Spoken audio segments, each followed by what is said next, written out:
Hello friends, welcome back to our YouTube channel the teachers guide. और आज के इस वीडियो में हम बात करने वाले हैं केवीएस के डिटेल नोटिफिकेशन पर।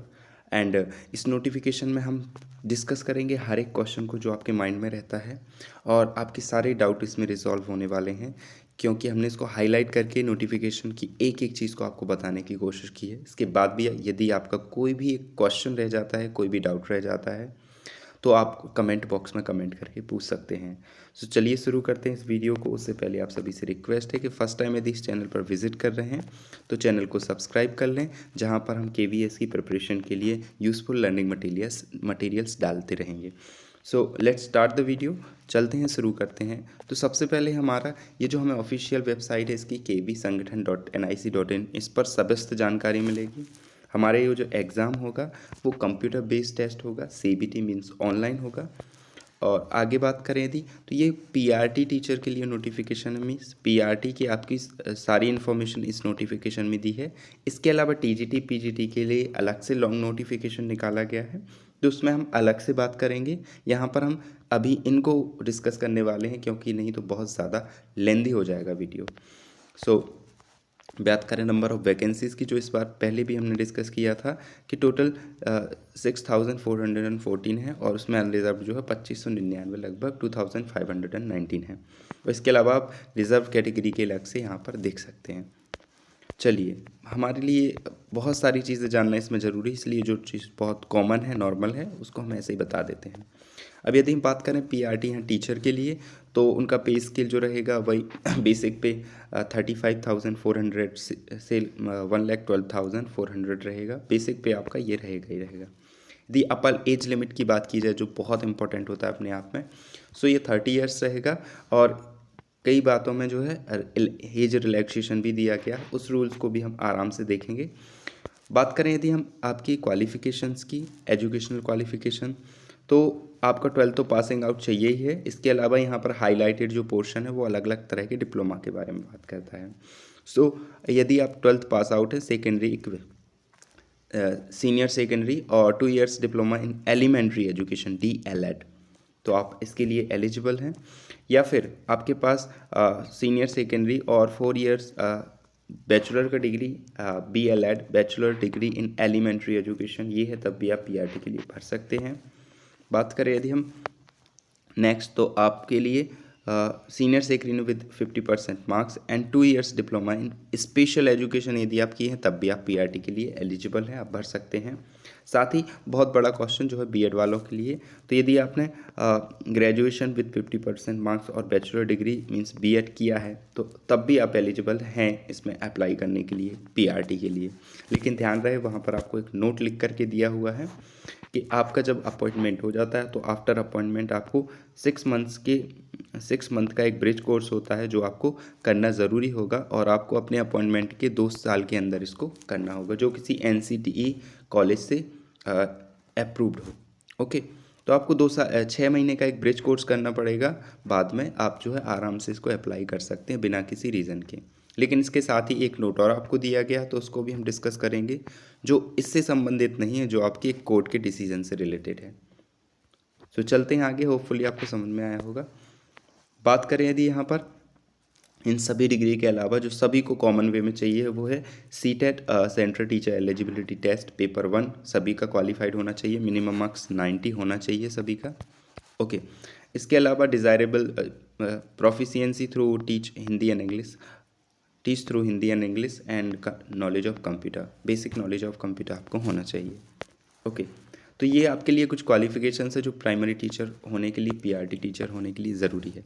बीएड से रिलेटेड जो एक नोट मैं अभी बोल रहा था आपको, वो यहाँ पर दिया हुआ है कि यदि बीएड के कैंडिडेट अप्लाई करना चाहते हैं, तो वो सिलेक्शन प्रोसेस में जा सकते हैं। मींस अपना जो फॉर्म है अप्लाई कर सकते हैं, एग्ज़ाम दे सकते हैं, सब कुछ कर सकते हैं।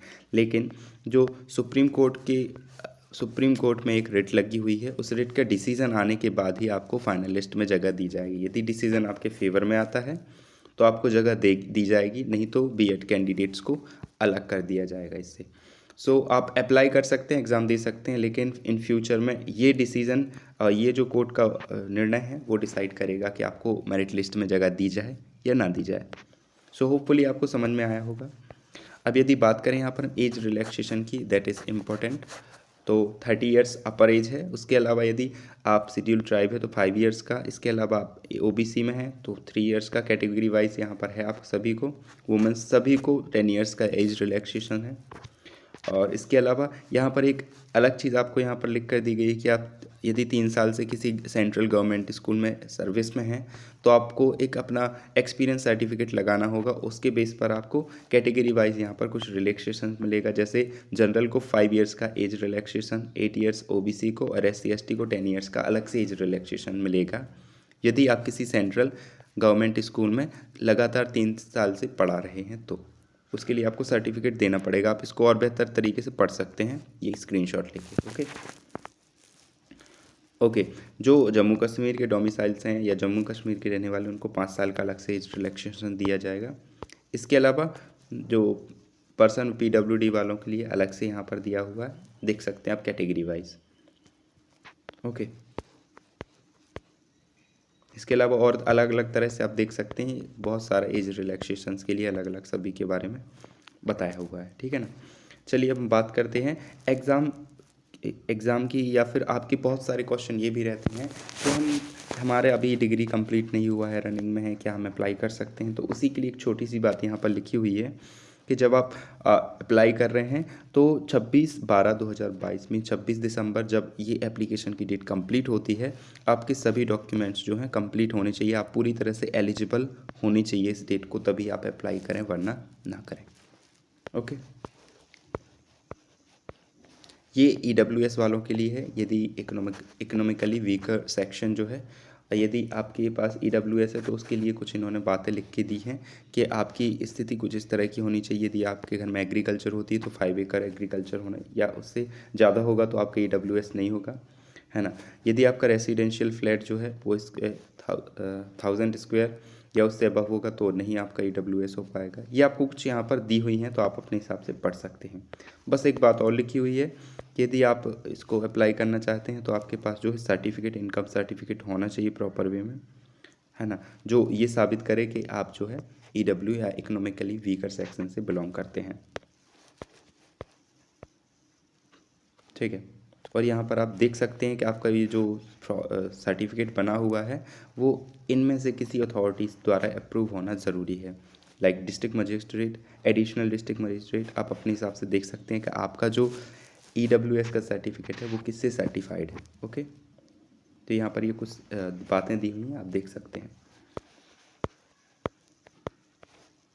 Mode of selection so simple है, रिटन टेस्ट होता है CBT के बेस पर, और हमारा डेमो और इंटरव्यू स्किल के तौर पर जो है सिलेक्शन होगा। 2 प्रोसेस रहेंगी, पहले आपसे रिटन टेस्ट दिया जाएगा, उसके बाद आपका इंटरव्यू और डेमो टेस्ट लिया जाएगा। ओके, और बात करें यदि सिटीज़ की, तो सिटीज़ कुछ यहाँ पर दिए हुए हैं कि इन सिटी में आपका एग्ज़ाम होगा। आप अपनी ज़रूरत के हिसाब से जो है आप अपना सिटी देख सकते हैं। तो ये आप देख सकते हैं इसमें स्क्रीनशॉट लेके। ओके, इसके साथ ही इसका लिंक जो है मैं कोशिश करूँगा कि आपको डिस्क्रिप्शन बॉक्स में मिल जाए, तो आप वहाँ से भी डाउनलोड कर सकते हैं। तो ये कुछ इंपॉर्टेंट इन्फॉर्मेशन थी। इसके अलावा यदि आपका कोई भी क्वेश्चन रह जाता है जो मैं यहाँ बताना भूल गया, या फिर मुझे उस चीज़ का ध्यान नहीं रहा, या फिर आपका वो स्पेशल क्वेश्चन और यहाँ पर कवर नहीं हो पाया, तो प्लीज़ आप अपने क्वेश्चन को हमारे कमेंट बॉक्स में रख के हमसे पूछ सकते हैं। सो ऐसे उम्मीद करते हैं कि आपको वीडियो समझ में आया होगा और आपके लिए यूज़फुल रहा होगा। साथ ही यदि अच्छा लगा हो तो इसको अपने दोस्तों के साथ शेयर करें, एंड यदि आपका कोई क्वेश्चन रह जाता है तो प्लीज़ कमेंट, एंड इसको लाइक करें, एंड चैनल को सब्सक्राइब करना ना भूलें। Thank you.